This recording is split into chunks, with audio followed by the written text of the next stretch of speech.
네, 안녕하세요. 이제 7번을 설명하겠습니다. 7번. 7번에 보면은 정답은 1번이거든요. 1번 답 체크 한번 해볼게요. 1번 이렇게 답 체크 했습니다. 자, 기억하시고요. 자, 그러면 1번서부터 읽어볼게요. 존속폭행죄에서 폭행행위자가 피해자인 직계존속에게 스스로 범죄를 고백하였을 때에는 형을 감경 또는 면제할 수 있다 해서 자, 임의적 감면을 지금 규정하고 있거든요. 임의적 감면. 그죠? 그래서 요 1번이 맞는 건데, 자, 요걸 이런 행위를 뭐라 그러냐면 자복이라 그래요. 자복. 수사기관이 하는 건 자수고, 피해자에게, 용서를 구하고, 자기 범죄 사실과 용서를 구하게 되면은 자복이라 그럽니다. 우리 형법에서는 어디서 규정하고 있냐면은 제52조에서 규정하고 있습니다. 그래서 형법 제52조 자수자복에는 죄를 지우는 수사기관에 자수한 경우에는 형을 감경하거나 면제할 수 있다 해서 임의적 감면을 규정하고 있고, 제2항에서 뭐라 그러냐면은 피해자의 의사에 반하여 처벌할 수 없는 범죄의 경우에는 피해자에게 죄를 자복하였을 때에도 형을 감경하거나 면제할 수 있다 해서 역시 임의적 감면을 규정하고 있거든요. 그래서 여기서 말하는 피해자 의사에 반하여 처벌할 수 없는 범죄라는 것은 반의사불벌죄를 말합니다. 그래서 반의사불벌죄에서 피해자에게 자기의 형사 책임에 대해서 바로 반성을 하고 용서를 구하게 되면은 자, 임의적 감면이라는 혜택을 주게 됩니다. 그래서 자, 여기 화면을 한번 바꿔서 또 설명을 좀 해볼게요. 자, 화면을 한번 바꿔보자. 자, 깨끗하게 하고. 그래서 형법 어디서 규정하고 있냐면은 제52조. 그죠?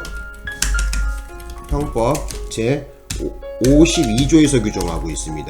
52조에서 제1항에서는 뭘 규정하고 있냐면은 바로 자수에 대해서 규정하고 있고, 제2항에 대해서 바로 자복을 규정하고 있거든요. 자복을. 그래서 1항과 2항에 바로 법적 효과는 어떻게 나오냐면은 자, 형을 감경 또는 면제할 수 있다 해서 임의적 감면을 규정하고 있습니다. 그래서 감경 또는 면제야. 그죠? 감경만 되는 게 아니라 면제도 가능한 거야. 근데 중요한 거는 임의적 사항이라는 거야. 숫자가 들어가면 임의적이죠. 그래서 여러분들은 시험장에서 보실 때 이 숫자가 있는지 없는지를 잘 확인하셔야 돼요. 그죠? 시험장에서 막 그 빠른 시간 내에 찍어야 되니까 이걸 간과한 경우가 많아요. 저는 여기에 대해서 많이 당해봤어요. 그래서 꼭 좀 알아두실 것은 시험장에서는 항상 어떻게 기억하셔야 되냐면은 바로 이 숫자를 잘 기억하고, 숫자가 있다고 한다면은 뭐예요? 바로 임의적이라는 거야. 그리고 숫자가 없이 그냥 뭐뭐 한다 이렇게 규정되는 것은 필요적 사항입니다. 반드시 해줘야 되는 거야. 되셨나요? 그래서 요거를 좀 여러분들이 좀 공부를 좀 하셨으면 합니다. 되셨나요? 예, 매우 중요한 거죠. 그래서 자복의 뜻을 여기다가 한번 적어 보면은, 자, 자복이라는 것은 피해자에게, 그러니까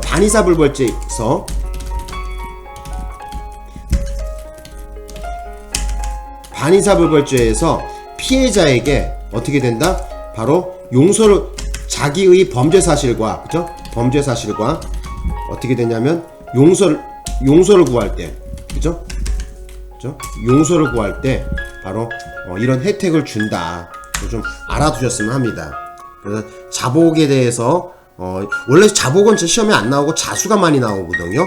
근데 이번 시험에서는 잘 다뤄지지 않는 자복에 대해서 나왔습니다. 그리고 추가적으로 말씀을 또 드려보고 싶은데, 자수 같은 경우에는 그 신고를 어디다가 해야 되는 거야? 신고를 수사기관에 해야 되겠죠. 그죠? 경찰이나 검찰에 해야 돼요. 법원에 하는 것은 자수가 되지 않습니다. 그죠? 수사기관에다 해야 돼. 경찰이나 검찰에다가. 되셨나? 예, 요렇게 좀 공부하시면 될 것 같아요. 그래서 1번을 정답 처리하시면 되겠습니다. 되셨죠? 1번 정답. 자, 이제 정답이 아닌 것도 보겠습니다. 자, 동그라미 2번 해볼게요. 형법 제12조의 강요된 행위죠. 강요된 행위에서 자, 방어할 방법이 없는 협박이란 자기 또는 친족의, 자, 여러분 시험장에서 볼 때 생명 신체 얘기 나오면은 긴장을 하셔야 돼요. 왜 그러냐면은 생명만 되는 게 있고 신체만 되는 게 있고 생명 신체가 다 되는 경우가 있고 그 다음에 생명 신체 재산이 되는 경우 있고 여러 가지 규정하고 있는 게 있거든요. 근데 여기서 틀린 부분은 뭐냐면은 자유라는 것은 없어요. 그죠? 자유는 없단 말이야. 그래서 위해를 달리 막을 방법이 없는 협박을 의미한다 이렇게 나와 있죠. 자, 그러면 여기에 대한 설명을 화면을 바꿔서 드려보겠습니다. 자, 여기 한번 가보자. 자, 이렇게 보자고. 자, 형법 제12조. 형법 제12조. 자, 강요된 행위입니다. 형법 제12조 강요된 행위에는 어떻게 규정하고 있냐면은 자기 또는 친족이야. 자기 또는 친족에 대해서 생명하고 뭐예요? 신체야. 신체. 생명 신체에 대한 위해를 잠깐만 잘못 적었네. 위해를, 그죠? 위해를 방어할 방법이 없는 협박.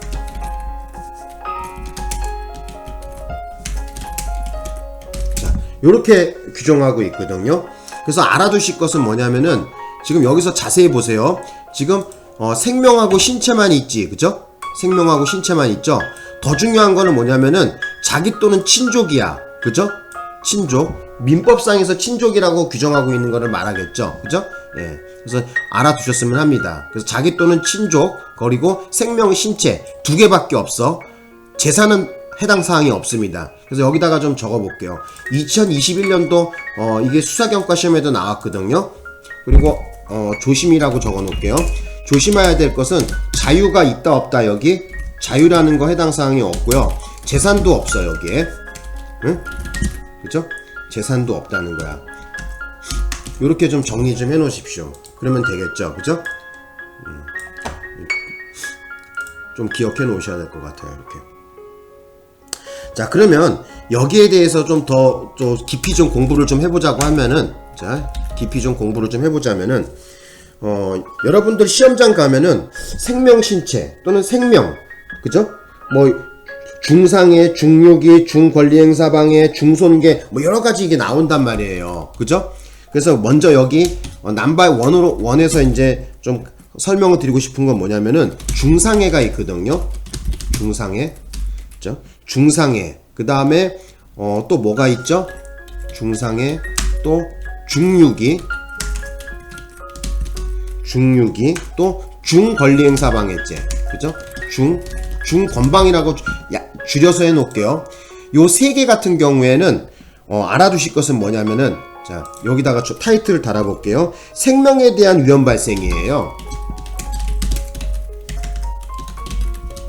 생명에 대한 위험 발생이거든요. 그래서 요게 21년도 수사경과 시험에 나왔어요. 그러니까 알아두실 것은 뭐냐면은 여기에 뭐는 없다는 거야. 뭐는 없다? 신체는 없다는 거야. 예? 신체는 X, 신체는 없어요. 그래서 꼭 좀 당부드리고 싶은 것은 뭐냐면은 생명만 해당되는 거야. 그래서 나는 어떻게 암기했냐면 상유권은 뭐만 된다? 생명만 된다. 생명 하나만 되는 거야. 신체는 해당 사항이 없습니다. 그래서 꼭 좀 당부드리고 싶습니다. 되셨나요? 자, 요렇게 정리하면 되겠죠? 자, 그 다음에 또 이제 여러분들 시험장에서 또 힘들어 하시는 걸 또 좀 또 말씀드리자면, 자, 두 번째 겁니다. 두 번째 거 뭐냐면은 중손괴가 있어. 이제 중손괴. 자, 중손괴 같은 경우에는 자, 어떻게 규정하고 있냐면, 중손괴는 생명과 신체에 대한 위험 발생이거든요. 생명과 신체에 대한 뭐라고? 위험 발생. 자, 이거 한 칸 넘기는 게 낫겠지, 그치? 대한 위험 발생. 자, 그래서 자, 요거 다음 칸으로 넘길게요. 이거 이렇게 여기 보기가 더 편하잖아, 그죠? 그죠? 그래서 이렇게 좀 정리 좀 해놓으시면 좋을 것 같아요. 그래서 중손괴만, 그죠? 중손괴만 지금 어떻게 된 거야? 신체가 들어가요. 예? 그죠? 생명하고 신체. 그래서 손괴는 어쨌든 알아두실 것은 자, 생명하고 신체 두 개가 된다는 거야. 그죠? 여기다 두 개라고 적어놔. 손개에 뭐라고? 두 개. 자, 그 두 개가 뭐야? 생명과 신체입니다. 되셨습니까? 자, 요거 알아두셔야 됩니다. 요거 시험 잘 나와요. 요것도. 이거 예전에 17년에 이 해양경찰 간부후보생 시험에 나왔습니다. 이것도. 되셨나? 자, 그러면 또 이제 세 번째 거 한번 더 설명을 또 해볼게요. 세 번째 거는 뭐냐면은 중체포가 있어요. 그죠? 중체포하고 중감금이 있습니다. 중체포, 중감금 같은 경우에는 우리 형법 몇 조에서 규정하고 있냐면은 제 277조에서 규정하고 있습니다. 277조에서 규정하고 있는데, 자, 여기에 구속요건에 해당되는 거는 뭐냐면은 가혹한 행위야. 가혹한 행위. 자, 구속요건에 가혹한 행위라는 것이 들어있고요. 그죠? 그래서 중요한 건 알아두실 것은 뭐냐면은 이 277조 같은 경우에는 생명에 대한 위험 발생이 아니라는 걸 아셔야 됩니다. 자, 생명에 대한 위험 발생은 해당 사항이 없습니다. 되셨나요? 중체포와 중감금은 다시 한번 강조하겠는데, 자, 그 구속요건에 가혹한 행위라고 규정하고 있지 생명에 대한 위험 발생이라는 얘기는 없다는 걸 알아두셔야 돼요. 되셨나? 매우 중요합니다. 그리고 중체포 중감금은 같은 277조에서 규정하고 있어요. 되셨죠? 예. 그래서 그것도 좀 정리하셨으면 합니다. 자, 그 다음에 요것도 준이라는 것도 또 공부했으면은 이제 준에 대해서 공부를 해볼게요. 준. 그래서 기억나는 건 여러분 뭐 있습니까? 우리 준강도 있죠. 형법 제 355조에 형법 제 355조에 뭐가 있냐면 준강도가 있어요. 그죠? 이 준강도 같은 경우에는 목적 3개가 있죠. 그죠? 이 목적 3개를 알아두셔야 돼. 그거 머릿속에 달달달달 암기해놔야 돼. 그래야지 여러분들이 형사가 되거나 수사관이 됐을 때, 그죠? 머릿속에서 금방 이놈이 죄를 저지른 놈이구나, 어떤 조항을 어떻게 적용해갖고 조서를 꾸며야 되겠다는 게 머릿속에 왔다 갔다 하겠죠. 일단 3개의 목적이 있는데 중강도, 자, 3개 목적 중요하죠. 이거, 그죠? 하나는 뭐가 있냐면은 재물탈환 한거가 있어요. 재물탈환 한거가 있고요. 자, 두 번째 기억해야 되는 것이 체포면탈이에요. 체포면탈. 세 번째 게 뭐냐면은 범죄 흔적을 인멸. 요거를 좀 기억을 하셔야 됩니다. 그래서 중강도 3개의 목적은 꼭 여러분들이 머릿속에 달달달 암기하고 가셔야지 돼요. 그래서 여기 보시면 재물탈환한 거, 체포면탈, 죄적인멸 또는 범죄 흔적 인멸, 이렇게 좀 기억하셨으면 합니다. 3개의 목적을 꼭 넣어주셨으면 하고, 여러분들 그 있잖아요. 제 수업을 듣는 분들이 저를 좋아하는 이유가 뭐냐면은 칠판에다가 흐릿하게 글씨를 적는 것이 아니라 정확하게 타이프를 쳐서 주니까 공부할 때, 메모할 때 편하다라고 많이들 그러더라고요. 그래서 제가 그 이후부터 계속 이 타이프를 고집하고 있는데, 어쨌든 알아두셨으면 해요. 자, 그 다음에 또 기억하는 게 뭐냐면은 형법 제 348조에 준사기가 있죠. 그죠? 그래서 형법 제 348조에서 규정하고 있습니다. 이게 뭐냐면 준사기야. 자, 준사기 같은 경우에는 자, 두 가지가 있는데, 자, 뭘 이용하는 거이죠. 준사기에서 이용이라는 거, 그죠? 준사기 여기다 적어볼게요. 준사기의 이용. 자, 뭐를 이용해야 되냐면은 그 피해자가 미성년자의 사리 분별력 부족, 미성년자의 사리 분별력 이용, 미성년자의 사리 분별력 부족을 이용해야 돼요. 그죠? 그 다음에 또 뭘 규정하고 있냐면은 또 사람의 심신장애, 사람의 심신장애를 이용하던가, 어쨌든 준사기가 된다고 한다는 것은 이 두 가지를 이용해야 됩니다. 그래서 준사기가 돼요. 사기는 아니지만은 사기에 준한다 이거야. 완벽한 사기는 아니지만 사기에 준한다.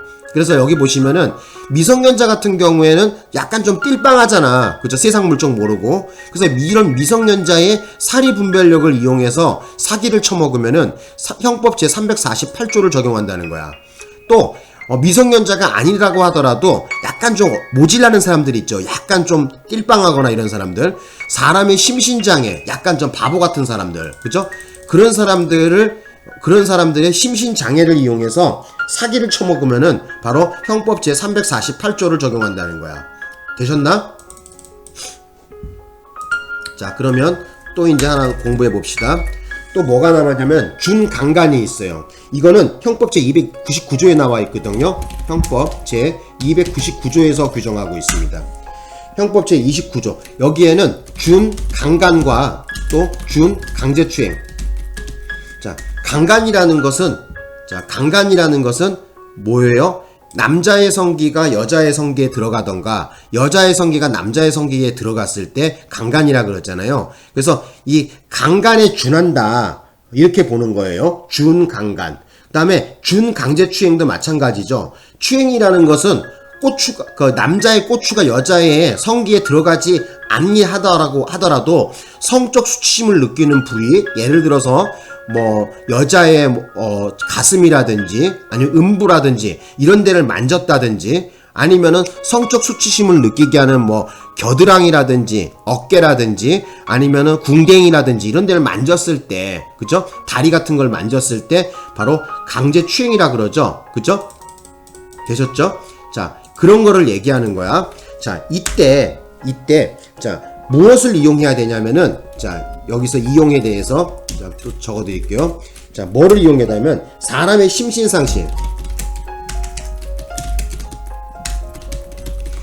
심신상실을 이용하던가 아니면, 그쵸? 아니면 또 뭐를 이용해야 되냐면은 항거불능의 상태, 이런 것을 이용해서, 그쵸? 예를 들어 여자라고 얘기해 볼게요. 피해자를. 그러니까 어디서 술을 먹고 왔는지는 모르겠지만은 항거불능, 여자가 막 술 취해 갖고 그냥 길거리에 뻗어 있는데, 아, 저 여자 내가 어디 만져도 모르겠지? 술 취했으니까 모르겠지 하면서 여자의 음부에다가 손가락을 음부에 집어넣는다든지 젖을 만졌다든지 이런 걸 전부 다 처벌하는 규정을 말합니다. 항거불능 상태. 근데 그것이 아니라 애당초 그러니까 그 멀쩡한 여자를 갖다가 약물을 먹여갖고 만약에 강간이나 강제추행을 한다면은 이것은 뭐가 되겠습니까? 그냥 일반 강간죄와 일반 강제추행이 됩니다. 우리 형법 제299조에서 말하는 바로 준강간 준강제추행이라는 것은 그 사람이, 그죠? 여기서 말하는, 이 항에서 말하는 항거불능 상태라는 것은 어디서 이 사람이 술을 먹고 왔는지 약물을 먹었는지 뭔지는 몰라. 어쨌든 그 피해자가 항거불능 상태에 빠져 있는 사람을 만지거나 아니면 성기를 집어넣었을 때에 바로 처벌하는 규정이다. 이렇게 보시고, 만약에 맨정신, 여기는 참고를 좀 적어볼게요. 참고. 만약에 맨정신인 사람을 갖다가 약물을 먹여갖고, 약물 또는 술을 먹여갖고, 그죠? 항거불능 상태에 빠뜨린다고, 만약에 항거불능에 빠뜨려서, 그죠?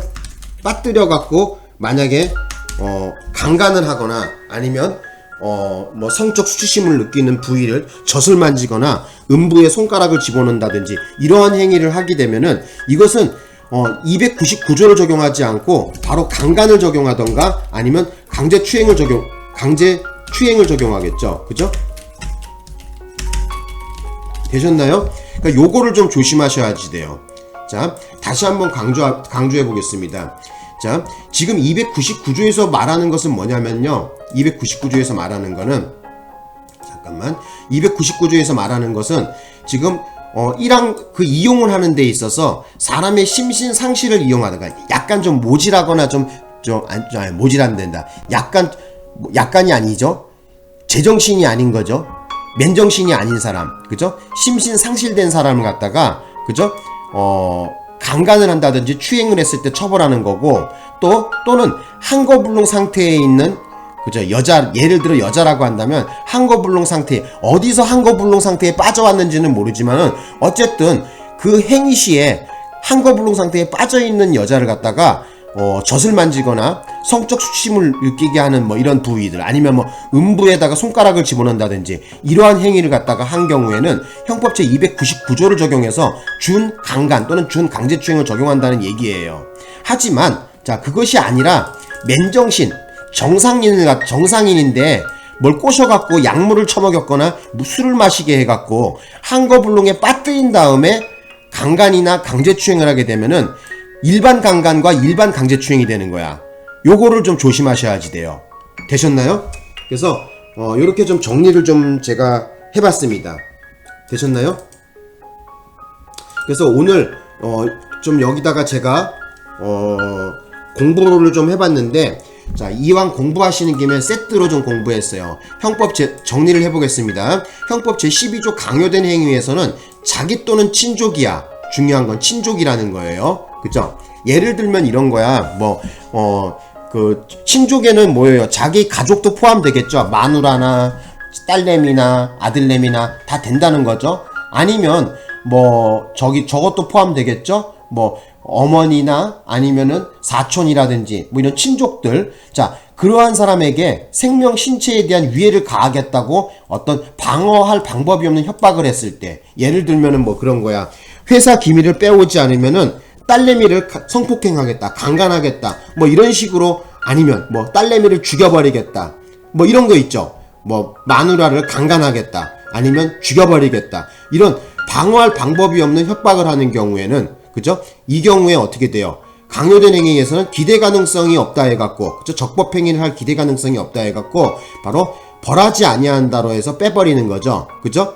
조심하실 것은 뭐냐면은 이 구속요건에 이번 시험에도 나왔지만은 자유라는 것도 없고 재산도 들어가지 않는다는 것이 중요하다는 거예요. 오로지 뭐예요? 여기에 나왔을 때 생명과 신체에 대한 위해라는 거야. 자유 재산은 들어가지가 않습니다. 자유 또는 재산은. 그거를 좀 알아두셨으면 해요. 되셨죠? 예, 어려운 거 아니죠? 예. 자, 그 다음에 이제 추가적으로 제가 설명드렸는데, 자, 뭐가 있냐면은, 중자 들어가는 거, 준자 들어가는 거. 자, 여기에 대해서 바로 중상해라든지 중유기, 중권리행사 방해죄, 이 세 개의 범죄는 생명에 대한 위험 발생을 바로 구속요건에서 규정하고 있고, 신체는 없다는 것을 알아두셔야 됩니다. 지난 21년도 수사경과시험에 나왔습니다. 자, 그 다음에 또 중손괴가 있는데, 이 손괴 같은 경우에는 자, 생명과 신체에 대한 위험 발생이거든요. 그래서 두 개를 규정하고 있다는 거야. 나는 이걸 어떻게 암기했냐면은 중손괴에 시옷 들어가죠, 생명에 시옷 들어가죠, 신체에 시옷 들어가지. 그래서 시옷자 들어가는 거 좀 머릿속에 좀 담아 두셨으면 해요. 되셨죠? 그래서 중손괴는 유독히 신체가 들어간다는 걸 꼭 좀 당부드리겠습니다. 되셨죠? 자, 그 다음에 이제 중체포 중감금에 대한 얘기입니다. 중체포 중감금은 형법 제 277조에서 규정하고 있는데, 자, 구속요건에 유독히 좀 특이한 구속요건을 갖고 있습니다. 가혹한 행위라는 요 단어가 들어가요. 알아두실 것은 중요한 거는 뭐냐면은 생명에 대한 위험 발생이 아니라는 거야. 요거 많이 틀립니다. 중체포와 중감금은 생명에 대한 위험 발생을 했을 때 처벌하는 규정이다. 이 말 틀려야 맞아요. 틀린 말입니다. 자, 뭐라고? 가혹한 행위입니다. 중체포 중감금은 가혹한 행위라는 거야. 나는 어떻게 암기했냐면은 포가 이렇게 암기했거든요. 그래서 여기 중체포 포에다 동그라미 해놔요. 그래서 포금가 이렇게 암기했어, 나는 옛날에. 그래서 시험장 갔을 때 이런 거 나오면 나는 땡큐였지, 그냥 하나 맞았지. 근데 이번 시험들 사람들 선생님마다 어렵다고 막 다 설레발이 쳤는데, 내가 문제를 해설하다 보니까 이게 아닌 것 같아. 나도 처음에 그 선생님들 말하는 거 보고 시험 문제 어렵게 냈다, 이렇게 내지 마라, 그 출제자를 질타했었는데, 지금 보니까 문제가 아니야. 오히려 문제를 잘 출제하셨습니다. 예? 제가 보기로는 출제를 잘 하신 거야. 이거는 제가 봤을 때 그렇게 어려운 게 아니란 말이에요. 제 설명 들으니까 별거 아니잖아요, 전부 다. 그죠?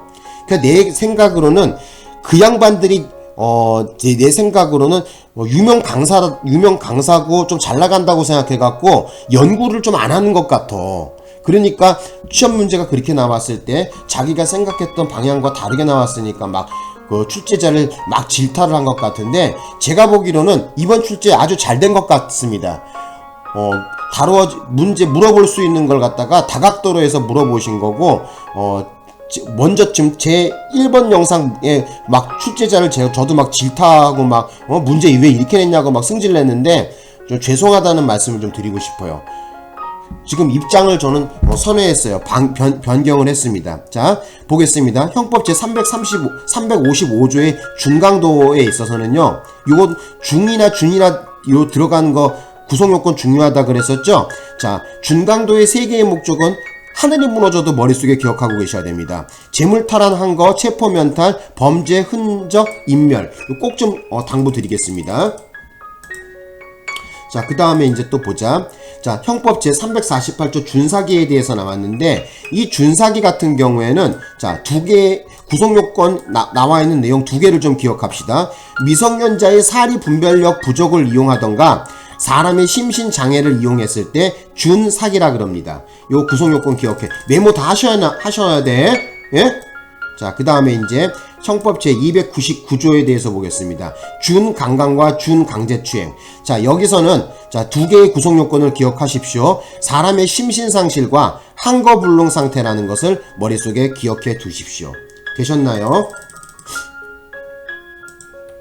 자, 그 다음에 이제 다시 문제로 한번 가보자고. 문제 가보자. 자, 그래서 어쨌든 자, 여기 보시면은 지금 여기 강요된 12조 강요된 행위에서는 자유 들어간다 안 들어간다? 안 들어갑니다. 그래서 자기 또는 친족의 생명 신체라는 것을 좀 기억해 놓으셨으면 합니다. 그리고 여기서 말하는 이 협박이라는 거 있잖아요. 지난 2008년도에 나왔는데, 옛날 고리짝에 나왔는데, 여기서 협박이라는 것은 어떤 협박을 말하냐면 심리적 협박을 말합니다. 심리적으로 여기서 강요된 행위에 그 강요라는 것은 심리적 강요를 얘기하는 거야. 마음적으로 어찌할 바를 몰라야 돼. 물리적으로 뭘 때린 게 아니라 마음적으로 어떡하지 막 딸내미 해코지한다는데 어떡하지, 회사 기밀 안 빼가면 안 되는데, 막 이런 심리적인 어떤 협박을 얘기합니다. 여기서 말하는 협박이라는 것 거기다 적어놔. 물리적 협박이 아니야. 이것도 시험에 나왔었어 옛날에. 자, 뭐라고? 심리적 폭행 또는 심리적 협박을 말합니다. 되셨나요? 자, 그 다음에 3번 보겠습니다. 책임 조각 사유로서 심신상실이란 심신장애로 인하여 사물을 변별할 능력이 없고 동시에 의사를 결정할 능력이 없을 때에만 적용된다 했는데, 얼뜻 보기에 여러분 시험장에서 요거 제대로 안 보면 틀립니다. 자, 우리 형법에서 말하는 심신상실자에 대해서 제대로 알고 가야 됩니다. 심신상실자에 대해서 공부가 안 되신 분들은 요 문제 어려웠었겠죠. 자, 중요한 거는 뭐냐면은 어디 부분이 어떻게 틀렸냐면은 동시가 아니야. 우리 형법 제 10조에서 말하는 심신장애인에서 말할 때 심신상실자라는 것은 자, 사물 변별 능력이 없거나 또는 의사결정 능력 둘 중에 하나만 없으면은 심신상실자로 봅니다. 되셨나요? 자, 그래서 여기에 대해서 다시 화면을 바꿔서 설명을 드려보겠습니다. 가보자. 화면이 빨리 안 바뀌냐? 자, 봅시다. 자, 이건 어디서 규정하고 있냐면은, 자, 우리 형법 제 10조에서 규정하고 있어요. 형법 제 10조에서는 바로 심신 타이틀이 어떻게 달렸냐면 심신장애인 이렇게 달려 있어요. 그리고 제1항은 뭐고 제2항은 뭐냐 했는데, 제1항에 대해서는 심신상실자야. 그리고 제2항은 뭐냐면 그러한 능력이 미약한 자라 해갖고 바로 미약자를 규정하고 있어요.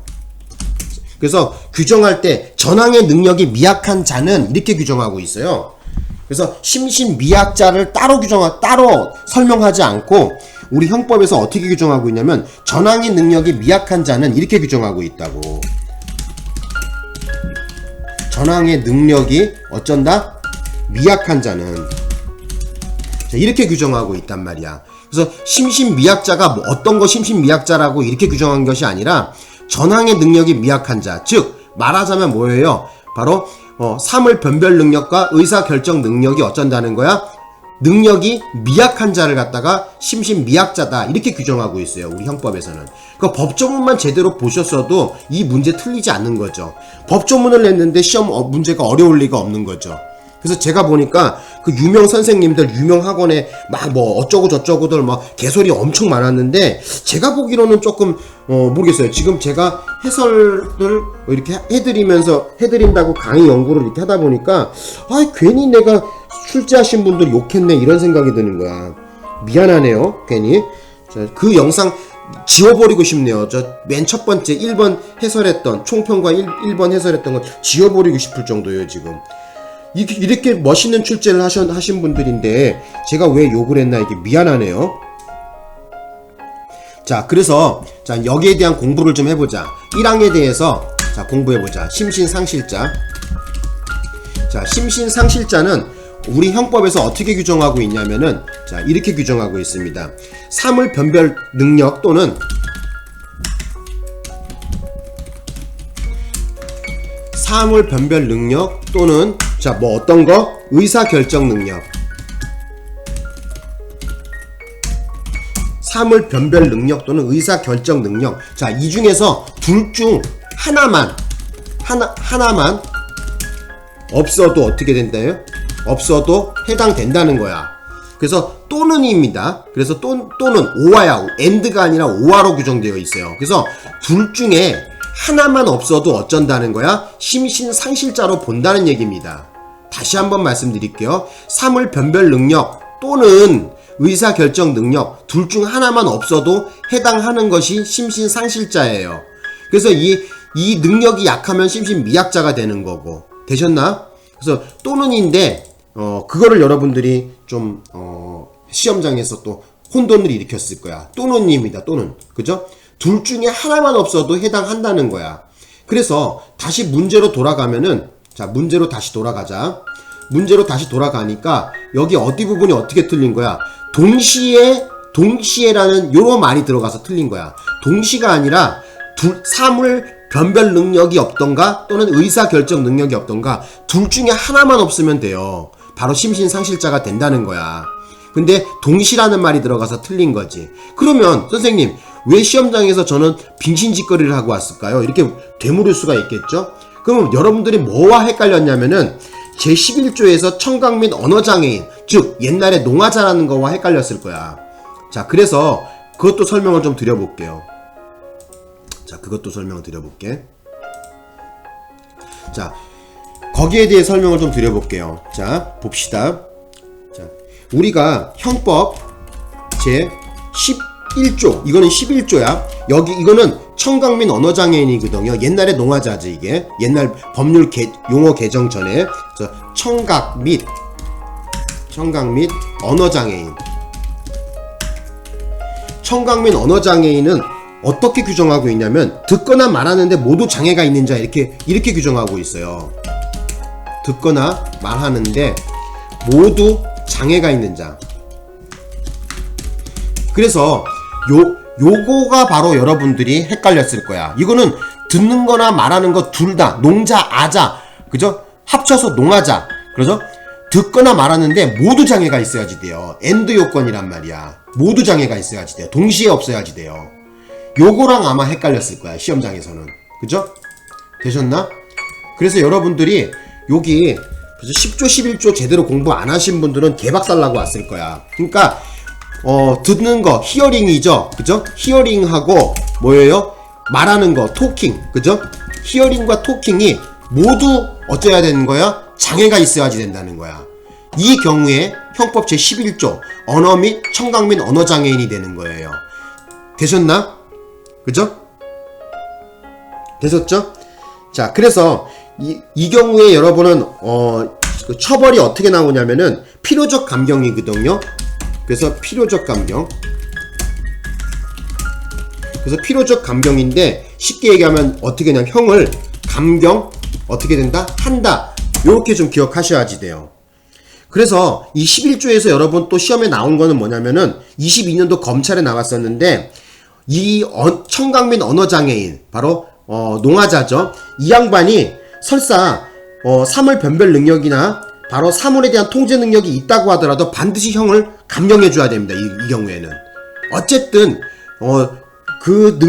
사물 변별 능력이나 거기에 대한 통제 능력이 있다고 하더라도 듣거나 말하는데 모두 장애가 있는 사람은 반드시 형을 감경해 주라고 그랬었어요.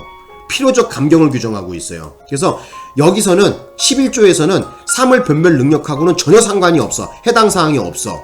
어쨌든 청각, 듣거나 말하는데 모두 장애가 있는 양반은, 히어링과 토킹에 모두 장애가 있는 사람은 반드시 형을 깎아줘야 됩니다. 필요적 감경을 규정하고 있어요. 자, 그래서 여기에 대한 정리를 다시 한번 좀 해보겠습니다. 자, 다시 한번 해볼게. 그래서 여기다 적어보자. 심신상실자. 자, 이거는 어떻게 하는 거야? 벌하지 아니한다죠? 처벌 안 한다는 거야. 책임이 없다는 거야. 그리고 심신미약자가 있어요. 심신미약자는 어떻게 한다? 바로 형을 감경할 수 있다 해서 임의적 감경을 규정하고 있죠. 그죠? 형을 감경할 수 있다 해서 임의적 감경을 규정하고 있어요. 그죠? 여기다 적어볼게. 임의적 감경. 숫자가 들어가면은 뭐냐면은 임의적인 거야. 되셨나? 임의적 감경을 규정하고 있습니다. 감면이 아니야. 잘 봐야 돼. 감경이야. 자, 그리고 근데 이게 언제 개정됐냐면요. 옛날에 내가 순경 때만 하더라도 이러한 법조항이 당시에 필요적으로 규정되어 있거든요. 나는 옛날에 농심종 해갖고 필요적 감경 이렇게 했는데 2018년도에 하도 뭐라 그러죠? 심신미약을 주장해서 빠져나가는 양반이 많아갖고 이게 개정이 됐어. 2018년에 2018년도 12월 18일날 개정이 됐단 말이야. 그래서 임의적 감경으로 바뀌었다는 거야. 옛날 공부한 사람은 다시 공부해야지 돼. 어쨌든 알아두셔. 자, 그리고 지금 아까 얘기했던 형법 제11조, 그죠? 바로 청강민 언어장애인. 청강민 언어장애인 같은 경우에는 자, 어떻게 하라고? 형을 감경한다야. 형을 감경한다. 되셨나? 그래서 필요적 뭐라고? 필요적 감경. 야이씨. 필요적 감경을 규정하고 있어. 여러분, 필요적 감경하면 떠오르는 것도 뭐 없어? 추가적으로. 자, 방조범이 있죠? 그죠? 방조범. 그죠? 자, 추가적으로 알아두실 것은 뭐냐면은, 방조범도, 이거는 뭐, 참고사항입니다. 참고사항으로 하나 더 추가하자면은, 필요적 감경되는 건 방조범, 종범이라고도 그러죠? 방조범도 역시 뭐다? 필요적 감경이야. 예? 그래서 오늘 여러분들은 요거를 좀 다시 공부해 가셔야 됩니다. 자, 심신상실자는 벌하지 아니한다. 바로 책임이 없다는 거야. 형사 책임을 지지 않습니다. 심신미약자는 그 능력, 바로 사물 변별 능력과 의사결정 능력이 미약한 자야. 그래서 미약자라, 심신미약자라 그래. 그래서 어떻게 규정하고 있냐면 형을 감경할 수 있다 해서 임의적으로 규정, 수가 들어가면 임의적인 거거든요. 임의적 감경을 규정하고 있어요. 2018년도에 개정이 됐어요. 2018년 이전만 하더라도 필요적 감경이었었어. 근데 지금 바뀌었습니다. 자, 그 다음에 청강민 언어장애인이다 해서 형법 제11조에서 규정하고 있는데, 자, 이 경우에 자, 그 처벌은 형을 감경한다 이렇게 나와 있어요. 필요적 감경입니다. 한다, 끝이 니은, 한다 이렇게 되면 필요적인 거야. 그래서 필요적 감경을 규정하고 있고요. 자, 필요적 감경에 추가적으로 하나 더 공부하자면 방조범도 필요적 감경이야. 같이 좀 알아두셔. 되셨나? 이렇게 설명해 줬는데도 틀리시고 오면 안 되겠죠? 그죠? 자, 그러면 또 보자고. 자, 그래서 여기 보시면은, 자, 방금 말씀드렸지만, 자, 심신상실자라는 것은 사물 변별 능력이나 의사결정 능력 둘 중에 하나만 없어도 심신상실자가 되기 때문에 요 부분, 동시란 말이 들어가서 이 말은 틀린 말이야. 틀린 지문이야. 자, 그 다음에 4번 해봅시다. 행위자에게 적법행위를 기대할 가능성이 있는지의 여부의 판단은, 행위자가 쭉 여기 나왔는데 이 지문은 겉으로 보기에는 그럴싸하게 적어놨어요. 꼬랑지에 보니까 뭐 평균인의 관점에서 인식할 수 있는 사정을 종합적으로 판단한다. 얼뜻 보기에는 맞는 것 같거든요. 하지만 어느 부분이 어떻게 틀렸냐면은 바로 요 행위자라는 것을 들어가서 틀린 거야. 행위자가 행위 당시에 인식한 사정, 요건 들어가면 안 돼. 우리 어디서 어떻게 지금 거기 규정하고 있냐면은 여기 제가 설명을 좀 드려볼게요. 자, 요 화면을 바꿔볼게. 기대 가능성이 있는지 여부의 판단에 대한 바로 판단 주체에 대해서 우리 판시한 내용이 있는데, 자, 그거를 좀 보여드릴게. 자, 요거 좀 깨끗하게 하고 보자. 자, 그 다음 칸으로 가는 게 좋겠죠? 자, 어떻게 하고 있냐면, 기대 가능성의 판단. 기대 가능성의 판단 여부. 자, 어떻게나 행위자 대신에 이렇게 규정, 판례가 나와 있던 거야. 판례 번호를 일단 적어볼게. 판례 번호는 2005도에, 자, 좀 길어. 10101이야. 자, 10101. 우리 청와대 경비단도 101 경비단이라고 있죠? 그죠? 10101이야. 자, 번호 한번 멋있네. 자, 그래서 요 문구를 좀 기억해 놓으셔. 자, 행위자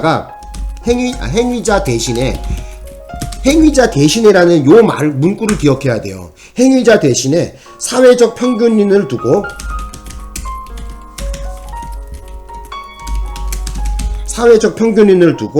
이 평균인의 관점에서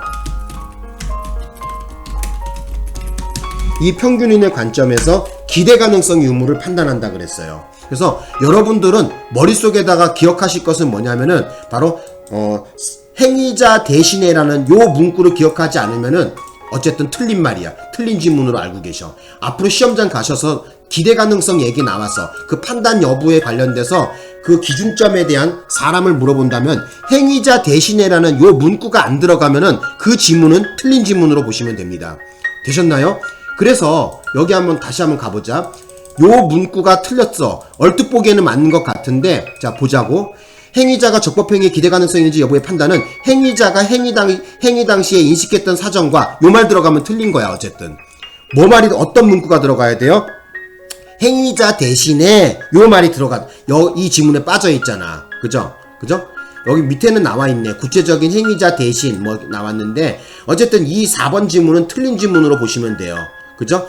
인식했던 사정과 이런 거 다 개소리야. 자, 중요한 건 뭐라고? 행위자 대신에 사회적 평균인에 두고 이 평균인의 관점에서 기대 가능성의 유무를 판단한다. 이렇게 판시하고 있어요.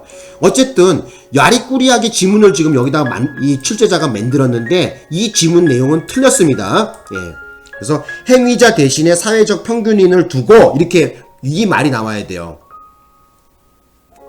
되셨나? 자, 그래서 이 문제를 정리했습니다. 어쨌든 제가 봤을 때 정답 1번으로 체크하시고요. 2번, 3번, 4번은 틀린 거로 보시면 됩니다. 되셨나요? 예. 자, 마치겠습니다.